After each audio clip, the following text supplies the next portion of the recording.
Thank you so much. It is my pleasure to be here with you and share with you a little bit more about my math.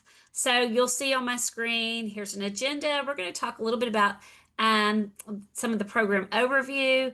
We're going to go through the flow of a lesson in print first, and then I'm going to move to the digital side and go to the digital flow too. And at the end, we'll have some more time for Q&A as well. Now, I encourage you to go in and tinker with the mathematics. So the other thing that you see on my screen is the username and password. Some of you may have had a username and password previous school year. In July, we change those every July. So this might be an opportunity if you need this to jot this down or take a quick picture of it or screenshot. So you'll be able to have this to use as we work through the session today, and we encourage you to use it later on too. Um, so let's get started. And to get started, one of the really cool things in my math are what we call our Ignite activities. And our Ignite activities is something that we want to just spark curiosity in the students. We really want to hint at the mathematics that we're about to do. So here's an example. And this one is, which is the better option? All right.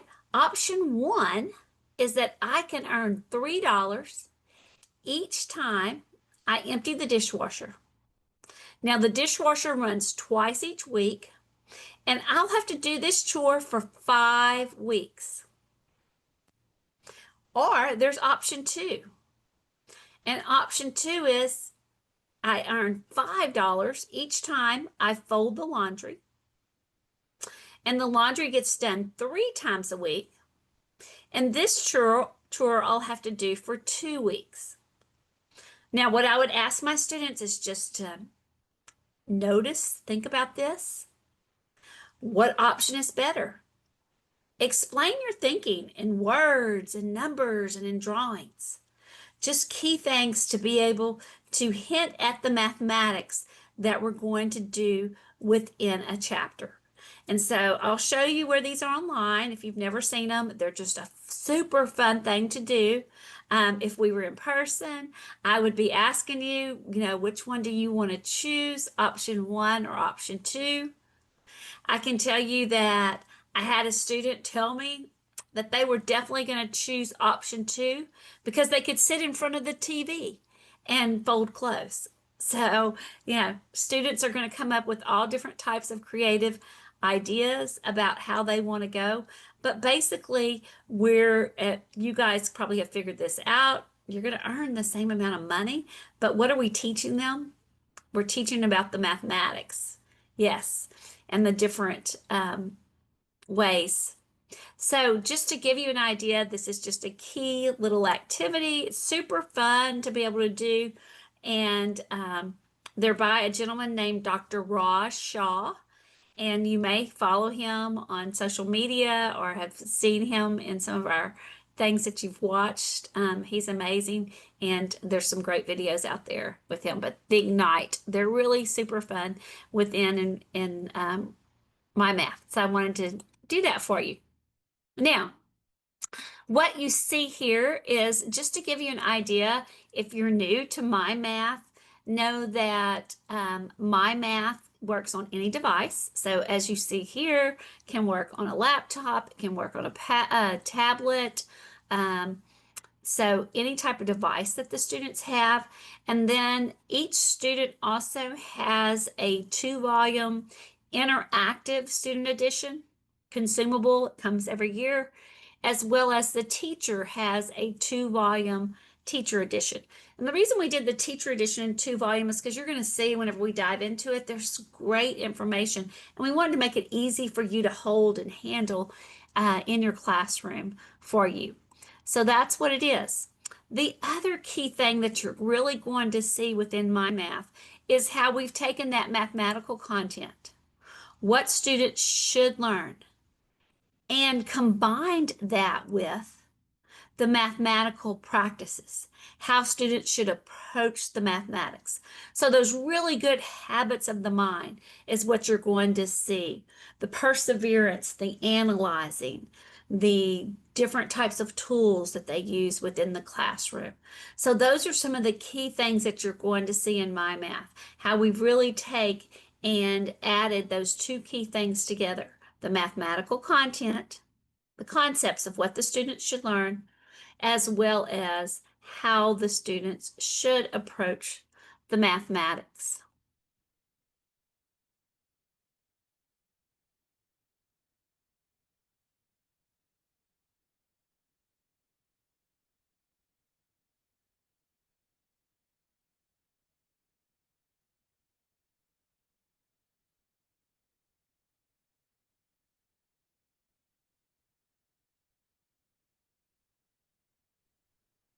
Hi, Christy. I think the volume is not up. Uh-oh. Let's try that again. And I didn't know he was going to immediately, I was going to introduce him, and I didn't know he was immediately going to start talking. Let's try, gotta love technology. Let's try that again. And this gentleman is is Jay McTighe, and he basically is talking about how we take the content and the mathematical practices and tie those together. So let me start that back over. My apologies. Let's try that again. Let me. Without big ideas or some conceptual frame to hang those on, they're less likely to stick. A teacher friend of mine has what I think is a lovely little phrase. She says that the big ideas serve as conceptual Velcro. They help kids make sense of the facts and skills. They give them conceptual pegboard on which to hang new knowledge. And we know that's important for retention, memory, and an underpinning to understanding. Okay, so hopefully you heard that time. And as I said, he's one of the key authors that works with our McGraw Hill programs. And I love that word, conceptual Velcro. You know, the ways to get students to the mathematical ideas to stick. And that's exactly what we want it to do. We want it to stick. And so you're going to see a lot of that as we look through the teacher's edition into our program. First of all, whenever you look in any of our teacher's editions, you'll find the contents in brief. And the contents in brief is organized by domains. So like, for example, here I'm in 4th grade. We have the number in operations with base 10. Then we move to operations, algebraic thinking, and fractions, move on to measurements and data, and lastly, geometry. So it's truly organized by domain and has a very logical scope and sequence. As you begin to look at a chapter, whenever you open up a chapter opener, there is a wealth of information here, including key things such as suggested pacing guide, key vocabulary. Now, as you move further within the book, sometimes you'll see some of the vocabulary is highlighted in yellow and some isn't. What's the difference there? Well, the ones that aren't highlighted are review or words that were introduced in a previous chapter. So we want to make sure that they just have you might need to remind them and review any type of materials that are needed. Every single My Math lesson has some hands-on to be able to build and model the mathematics. Of course, there's virtual manipulatives too, but we also give you that material list, the different things that are in the lesson presentation, and way that we really are going to build we call them brain builders. We're going to build their minds and challenge them with that higher order thinking. Of course, another key is the assessment at the end of every chapter as well. So as we look a little closer into a chapter, this is what I like to call the GPS of the chapter. What's the math in the chapter? Well, the first thing you see is where we really take and match those content standards with those mathematical practices. So we intertwine those two together. Then, of course, what are we going to do? We're going to build on what the students should already know. So I can look and see in my previous grade level, this is what my students were doing now, and I might need to do a little reminder. Then, as we're moving here, what my students should understand. So here are the standards that you see on what my students should understand. But what's fantastic about this is on that right-hand column, here's examples of what students should be able to do. So we're going to talk about the place value chart, but what should my students really be able to do with this place value chart and placing numbers in their proper place? So you'll see key examples here at the beginning of the chapter. And then, of course, where are we progressing to? Where are we moving next? Where are my students going? Where are they going after this? Yes. See, there's actually a blockage on the right side bottom Uh-oh. lockout box from your screen. Yeah. Ah. Okay, let's see. On the right-hand side. Right hand bottom. There's a gray box on where your cursor is at. Down here? Yes, correct. Yeah. Okay, I am not that. I don't see anything. I don't have anything on my screen.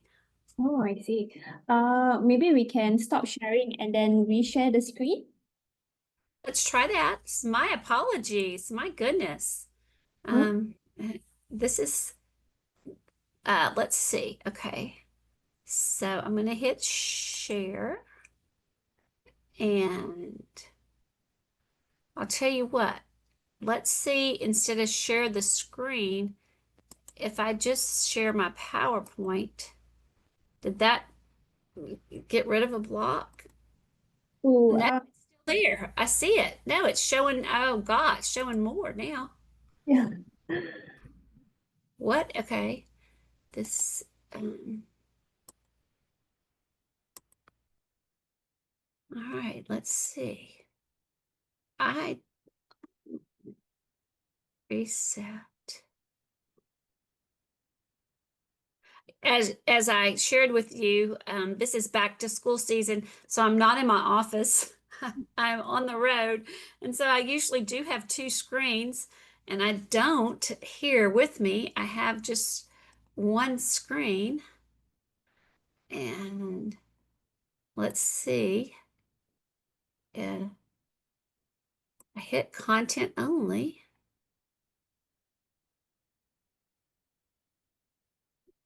Is that better? Yes. Okay, my apologies. I don't know. Thank you. So sorry about that. So the what's the math in the chapter is a really great page. Whenever you're, begin to plan for math, you've got to do that intentional planning. And this is just a great aid as you work to begin your intentional planning with the mathematics.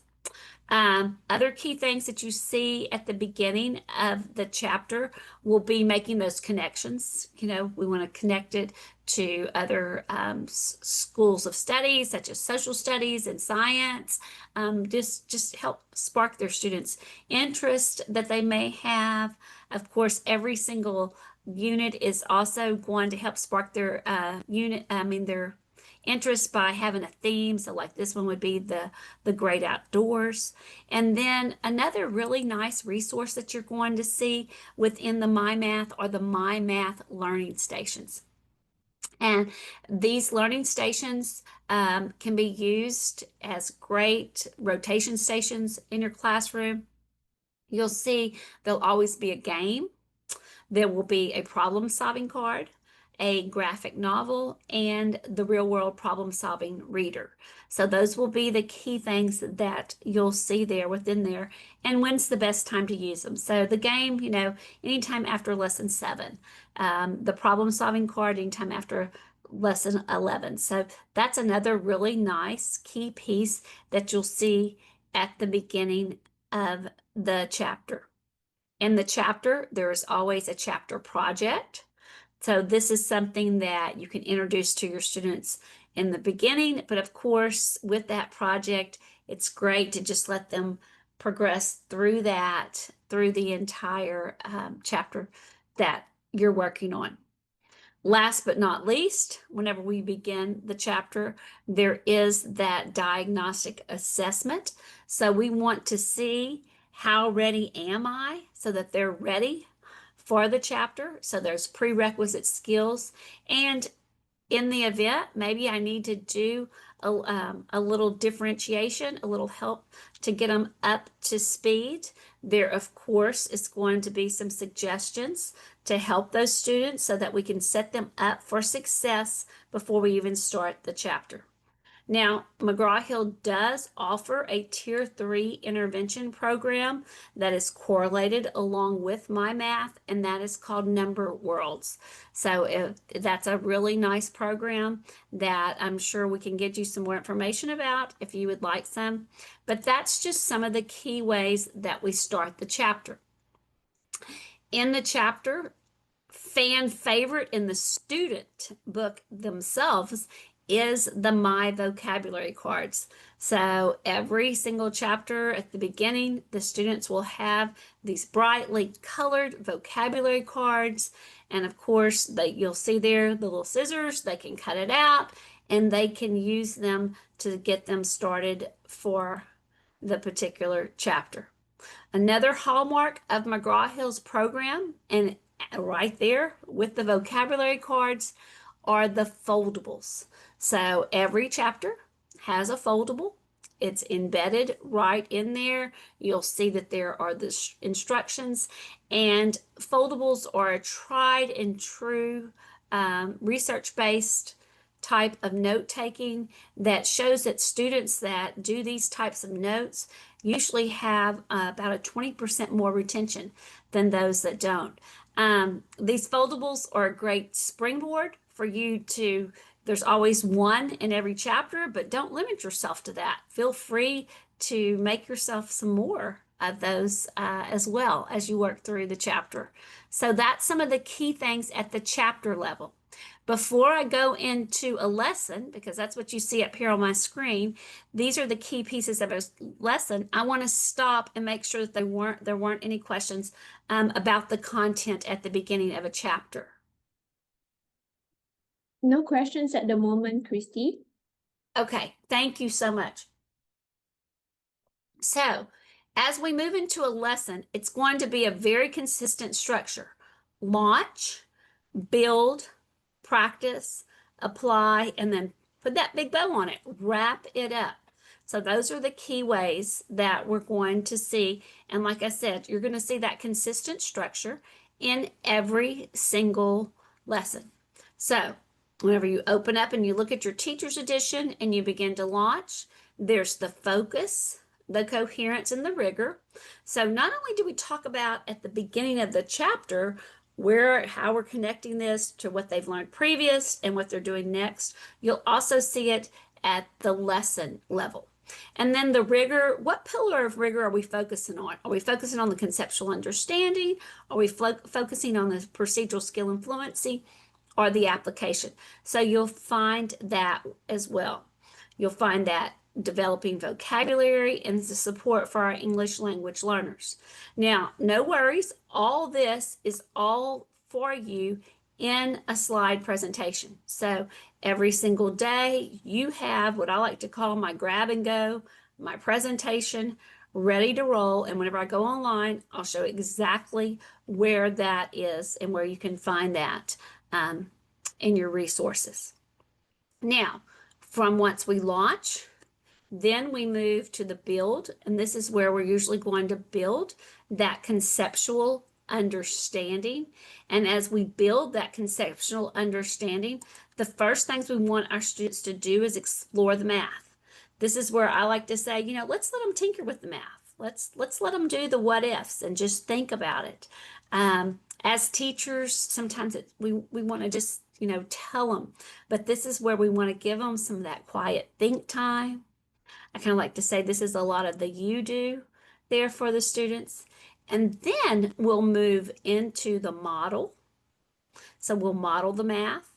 And this is also an excellent opportunity that you can really give your students that hands-on to focus on the mathematics. And then lastly, we can always extend that. So in the build, you'll see the explore, the model, and extend. As we move from the build, and people ask me, that's generally 15 to 20 minutes of the lesson, that build. Then you'll move into practice, and there's going to be great guided practice. And then, of course, some of those brain builders. So for some of those higher order thinking skills, creating those good habits of the mind for your students. So we'll practice. Then we'll want students to apply the mathematics. So you've worked on the conceptual skill. Now let's apply it. And then, of course, once we apply it, we want to wrap it up. So those are the key pieces that you'll see within the lesson. Now, the other great thing about my math is we don't want you to be the hunter and gatherer. So once we've applied it, and maybe I've got some students that need some options for differentiation, maybe I've got some students that need some more skill-based practice, maybe I've got some students that are high flyers and need some extensions, you're going to find all that differentiation support right here at each and every lesson. So you're going to find independent skill practice. You'll also find some hands-on and small center activity to support your different learners within the math. There'll be Tier 1 and well as strategic intervention tier 2 for those approaching learners. These, though, I highlight these because we all know that whenever we're doing hands-on and we're learning that way, as Jay says, it begins to make it stick. So we want it to really stick with our students. So I encourage you not to just look at these English language learner supports just maybe for your English language learners, but maybe for all your learners in the mathematics classroom. Excuse me, here's an example of a reteach. One of the nice things about our reteach is that your students will see an example, not just practice problems, but they'll see an example before the practice problems are there. So that's a little bit about a lesson. Now, after we do that, the last piece of our lesson is to wrap it up. So you've practiced, okay, you're ready for some homework or show me what you know. And that will be those pages of homework there for your students. Another really nice hidden gem in the teacher's edition is what I like to call kind of like an exit ticket, but you'll see it a formative assessment check. And it's just kind of a quick little way, like this one is response cards. Write several multiple digit numbers on the board and place a box around each digit and each number and ask students to identify the value. So you can do some really great quick checks within the whole classroom on your students just by using some of these formative assessment pieces within the classroom. Now, before I move to the technology, I'm going to pause again to see if there are any particular questions. Just in case somebody joined a little late, one of the key things that we put up at the very beginning was this username and password. Of course, you're going to get a recording and a link to some other great resources there within the McGraw Hill platform, but I want to give you a chance if you needed to get that username and password to get that down. No questions at the moment, Christy. Okay. The demo information is also in the chat box if anyone wants to just cut and paste. Okay. So now I'm going to go online and let's see whenever I share this, let me know. And hopefully there's not any gray boxes there on the online. Is this okay? Yes, it's fine. Okay, fantastic. Now, I just went into third grade. Maybe perhaps I need to back out for you. This is where we call our global dashboard. So whenever you log into that username and password, of course, many of you may have your learning management system and may have other ways to go in. But whenever you log in to that username and password, this is what you'll see. I just went to grade 3. And so this opened up my grade 3 dashboard here in my teacher center. Now, some of the key things that you're going to see on this dashboard is on the top left-hand side is, we kind of call this our hamburger menu. And this is going to be able to get you to lots of great little hot links and tabs within the program. Over here on the far right is the ebook. This is the one place, whenever you're on this landing page in your teacher center, this is the place that you can get to your ebook. So I'll open up my ebook and it opens up in a new tab. The beautiful thing about that is then now I can just switch back and forth between my different tabs, or if you're on a different type of computer, you can definitely do that. Now, I can take and turn this in from a from a 2-page view to a 1-page view. And what you might notice is then it really focuses on just the resources that are available for that particular page. So right here on my chapter project, there is a video. If I turn the page and go to my Am I Ready, there's going to be other resources such as my e-toolkit, which is my virtual manipulatives, my worksheets that might go along with this, that differentiation worksheets, and those key response to intervention. So ways to help those students with that just-in-time support for this particular chapter. So your resources are always down here. But what I have found that teachers find most useful is up here at the top left. You've got tools such as a highlighter or a pen tool.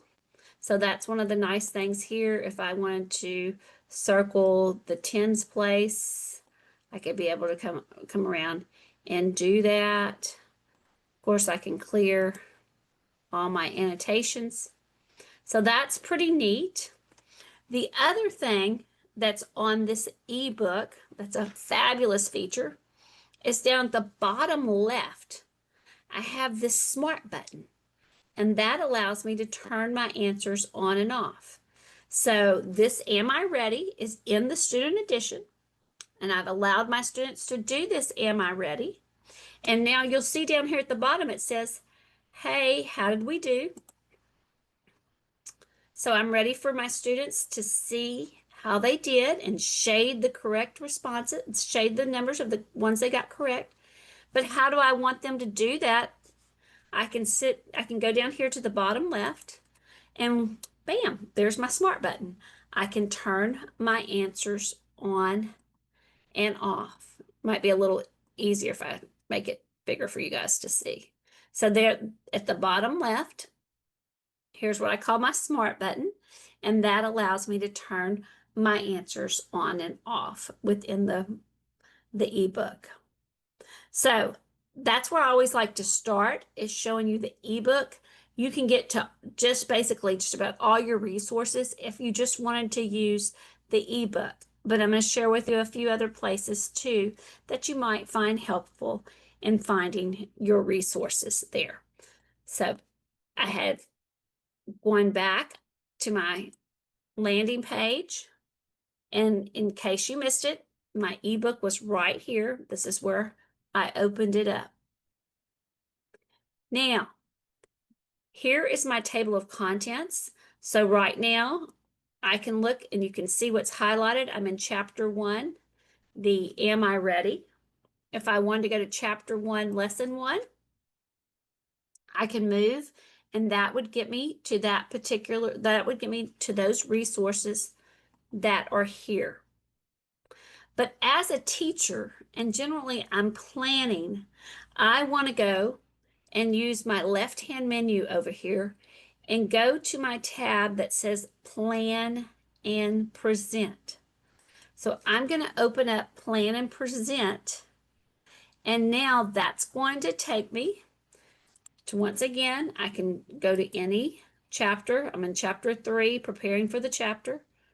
I can go right there, and then I'll see my chapter at a glance. So just like what I saw in my teacher's edition, there's my pacing guide. Here's my lessons.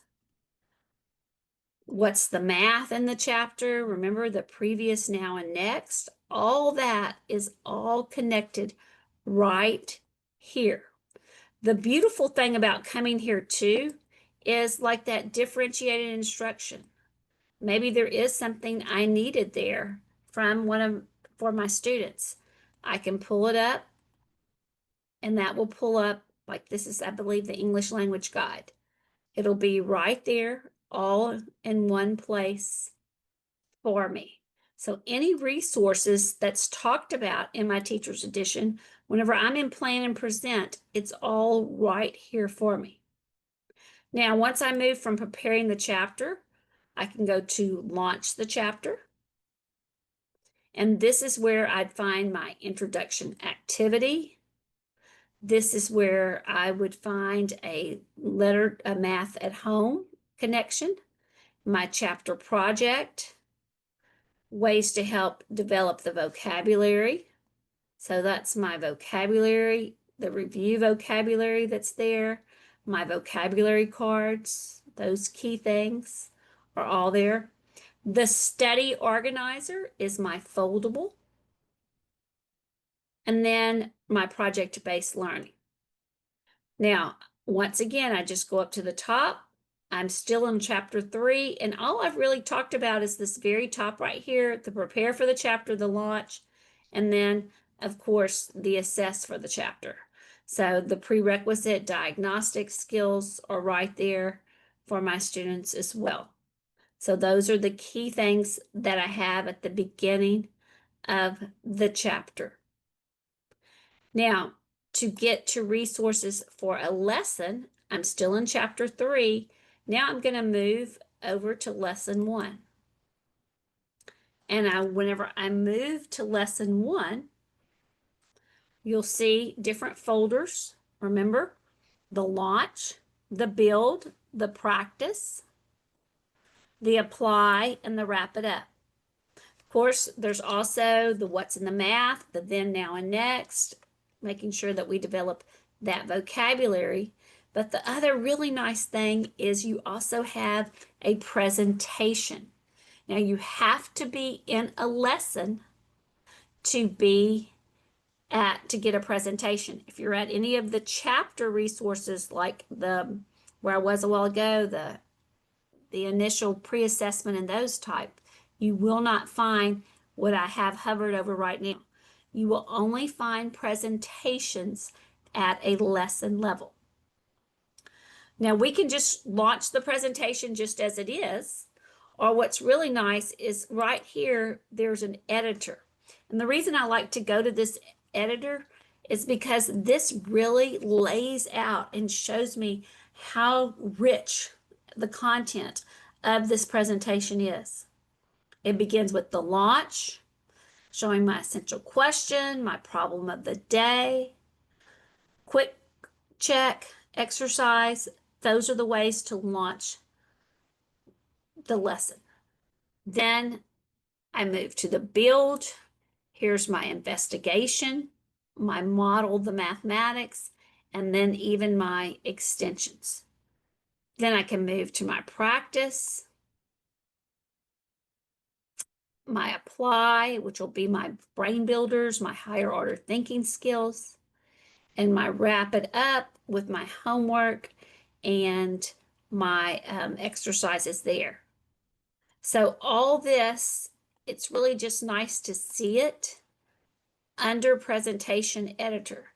Now, instead of hitting editor, if I just hit launch presentation, okay, then this is just going to give me that presentation. Today, we're going to talk about subtracting mentally. So here is our essential question.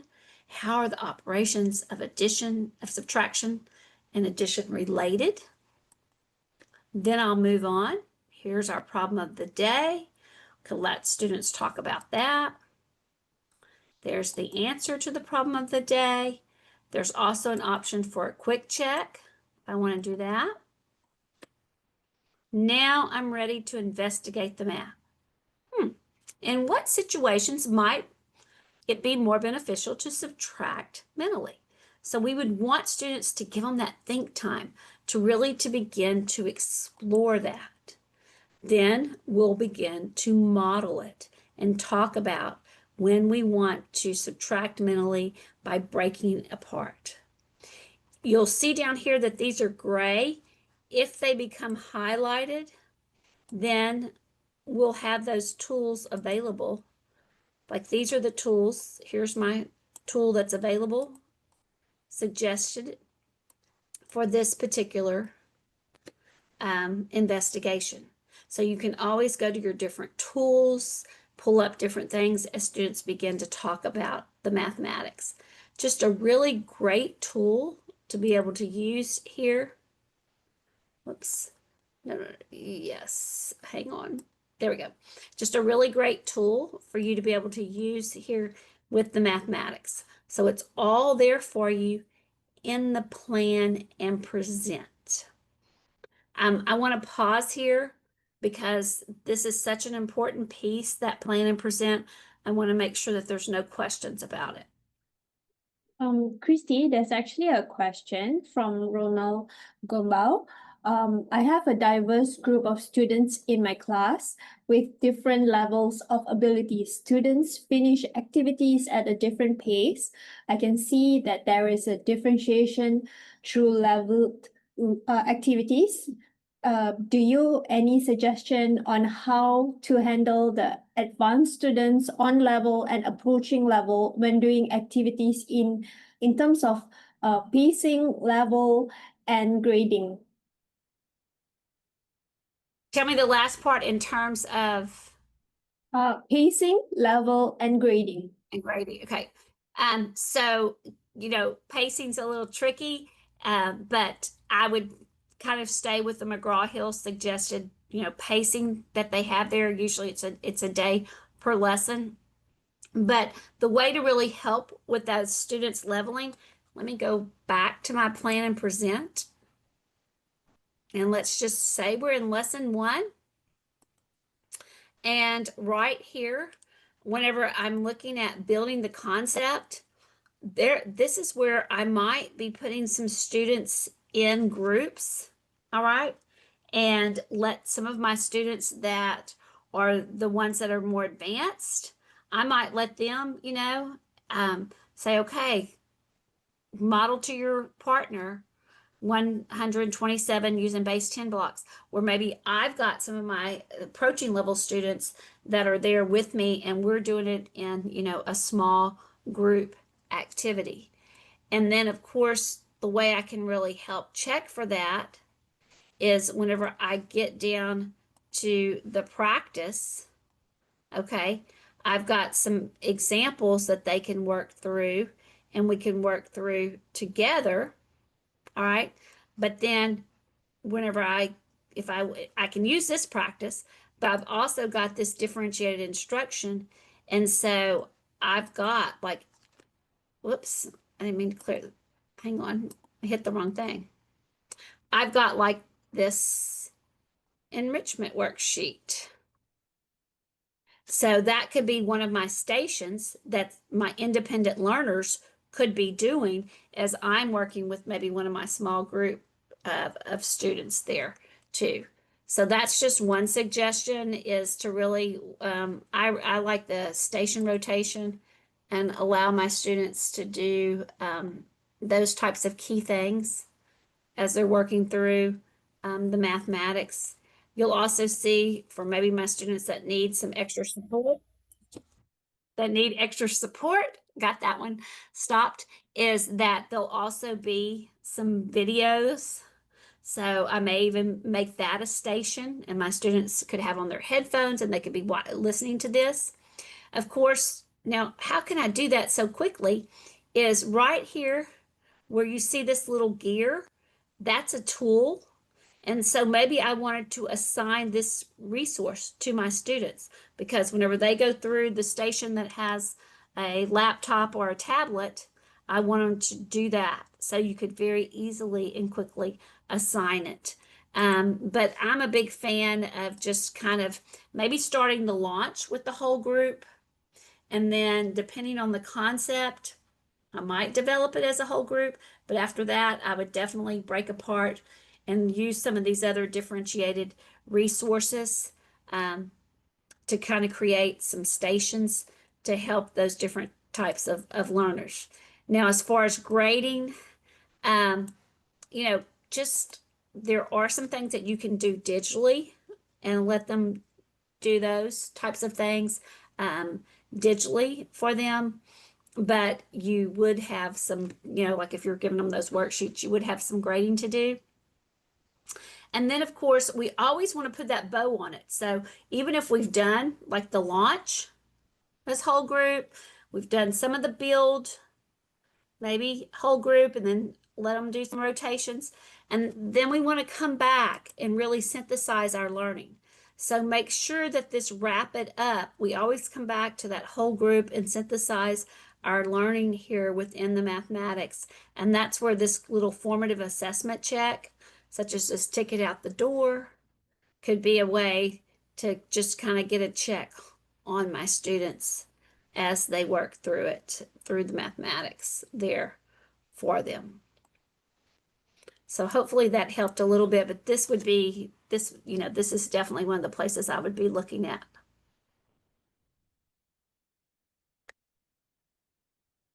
Any other questions?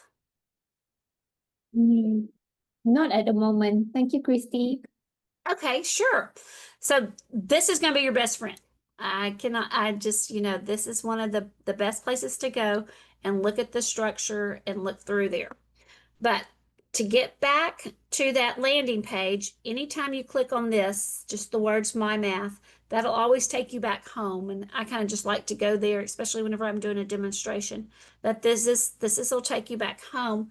And then from here, I can go to all my different resources. Now, another key resource here is just the word resources. Because if I click on this, I kind of call this my grocery store of my Math.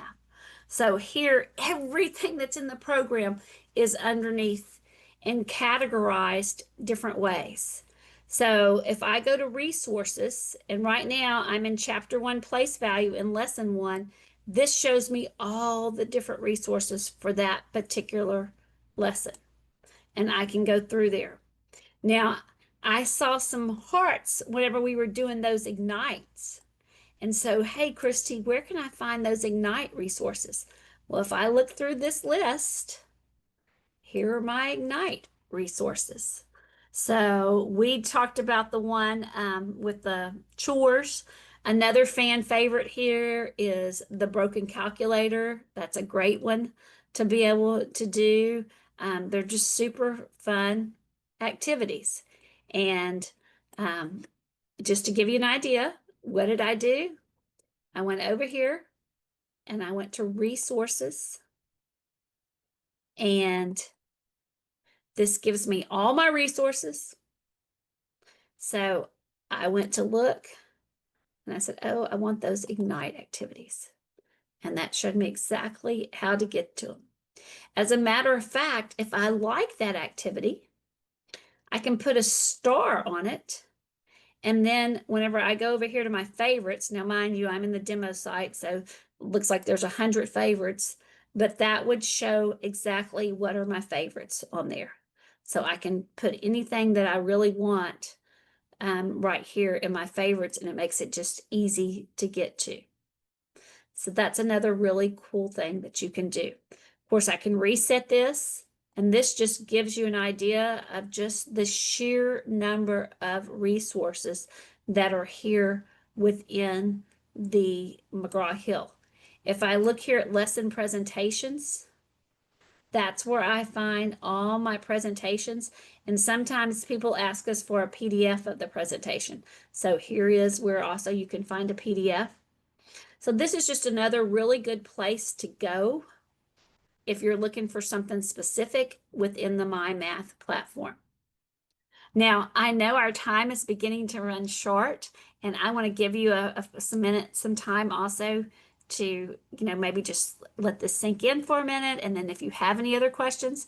But one last place I want to go is at the very beginning, you will see program resources and updates, and you'll see getting started with My Math. Excellent place to find resources, the getting started. You'll also see a quick start guide.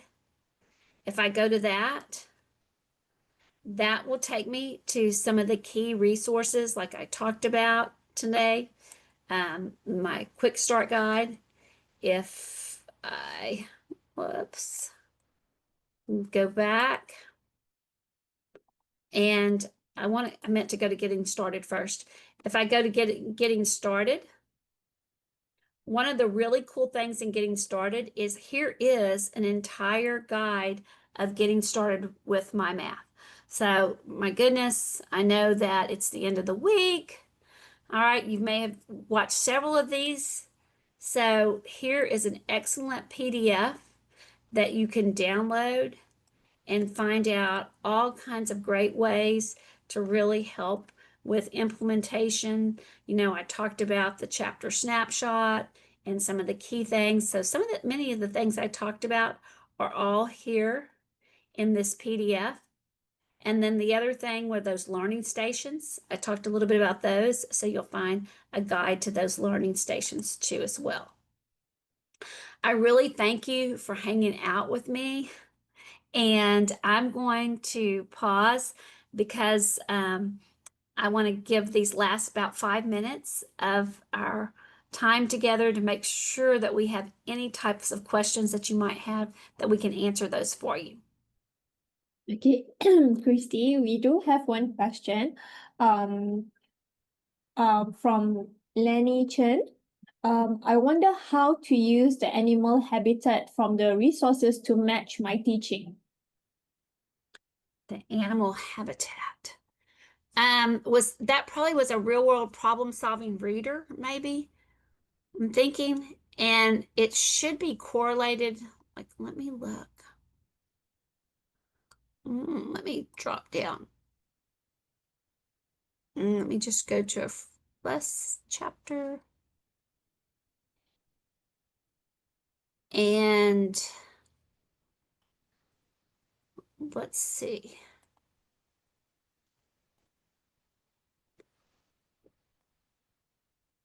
Those should be at the chapter level. It'll recognize, whoops, no, it's not the chapter level. Okay, so maybe it's at the lesson level. It will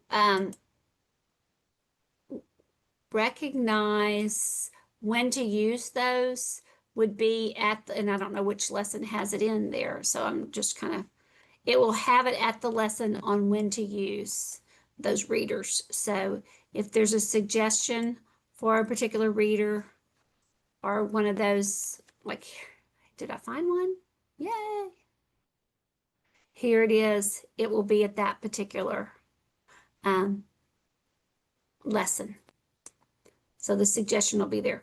Probably also in your teacher's edition at the beginning of the chapter, it'll give you the suggestion. Great question. Thank you. Okay, so Lenny also have a follow-up question, which is the video recording to this. That the video recording will be shared in our post-webinar email. So the email will be out within a week or so, maybe slightly more than a week, because it is back to school season and we even in the US and in Asia. So we do have back-to-back sessions. So do be a bit more patient with us, but we will have those recorded sessions out and we will send you the links to the sessions via email. I don't see any more questions.